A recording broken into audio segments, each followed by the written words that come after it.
حضرت بایزید بستامی کہتے ہیں کہ میں نے اپنی ماں کے آگے ہاتھ جوڑے، میں نے کہا امی تجھے راضی کروں یا رب کو راضی کروں؟ تو اپنے حق مجھے معاف کر دے، اللہ کو میں راضی کر لیتا ہوں۔ ماں نے کہا جاؤ پتر میں اجازت دیتی ہوں۔ گئے جنگلوں میں، ذکر و فکر میں لگے رہے، تنہائی میں اس کو یاد کرتے رہے، دن رات ذکر کے چراغ روشن رکھے۔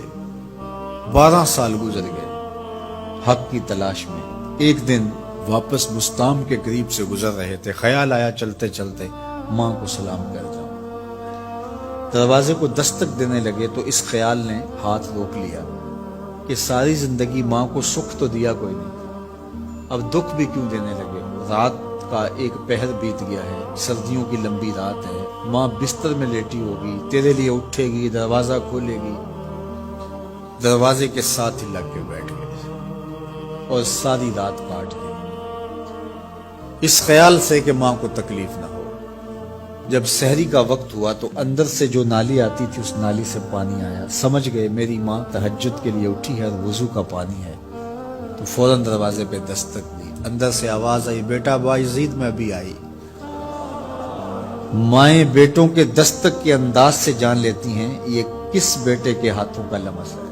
12 سال کے بعد آئے، دستک دی، کہا بیٹا بایزید میں ابھی آئی۔ ماں کی تو نگاہیں ہی دروازے پہ رہتی ہیں۔ اللہ اکبر۔ کہتے ہیں کہ ماں نے دروازہ کھولا، 12 سال جنگلوں کی خاک چھانتے بیت گئی تھی، پراگندہ صورت، بکھرے ہوئے بال، پھٹے ہوئے کپڑے۔ میری ماں کی جب نگاہ میرے پہ پڑی تو اس کی چشمان سے موٹے موٹے آنسو ٹپکنے لگے اور اس نے ایسے ہاتھ پھیلا کے کہا مالک میرا بیٹا بایزید تیری طلب میں نکلا تھا، تو نے ابھی تک اسے اپنا قرب نہیں دیا؟ حضرت بایزید بستامی کہتے ہیں 12 سال کی ریاستوں سے جو کچھ نہیں ملا تھا ماں کے اٹھے ہوئے ہاتھوں سے مل گیا۔ میں نے کہا مالک میں تجھے کہاں ڈھونڈ رہا ہوں، تو کہاں موجود ہے؟ تو ماں باپ کی رضا اللہ کی رضا کا دروازہ کھولتی ہے۔ جن لوگوں کے ماں باپ ناراض ہیں اور وہ جا کے پیر صاحب کی خدمت کرتے ہیں اور میاں ماں کے قدم چومو، باپ کی ٹانگیں دباؤ، ان کی خدمت کرو، تمہارے پہلے مرشد وہ ہیں، ان کو راضی کرو، پھر کسی شیخ کامل کی صحبت میں آنا، دیکھو کیسے دل کی بند کھڑکیاں کھلتی ہیں۔ ایک مرشد تو ناراض کر آئے اور دوسرے مرشد سے تمہیں کیا ملے گا؟ تو راستہ یہیں سے کھلے گا۔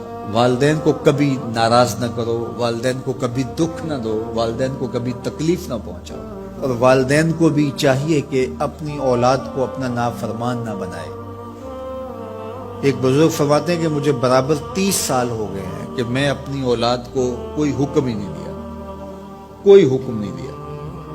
کوئی چیز مجھے چاہیے بھی ہوتی ہے تو میں بصیغہ امر نہیں کہتا، بلکہ ایسے ہی بات کرتا ہوں۔ پانی چاہیے تو یہ نہیں کہتا بیٹا پانی لے کر آؤ، میں ویسے ہی کہتا ہوں پیاس لگی ہوئی ہے، تو اگر وہ سمجھ جائے اور وہ خود لے آئے تو اچھی بات ہے، لیکن اگر وہ نہ لائے تو میں نے اس کو حکم ہی نہیں دیا، امر ہی نہیں کیا، تو اس امر کی مخالفت ہی لازم نہیں آئے گی۔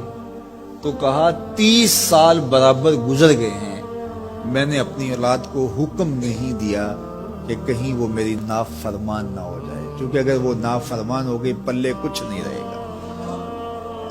جو اولاد ماں باپ کی نافرمان ہوتی ہے وہ ہوا میں بھی اڑے، وہ چرخ پہ بھی جھولے، وہ زمین پہ گرنے والی ہوتی ہیں، کبھی کامیاب نہیں ہو سکتی وہ اولادیں جو ماں باپ کی گستاخ، بے ادب اور نافرمان ہوتی ہیں۔ وہی اولادیں سرخرو، کامیاب اور کامگار اور بامراد ہوتی ہیں جو ماں باپ کی خدمت کرتی ہیں، ماں باپ کی دعائیں لیتی ہیں۔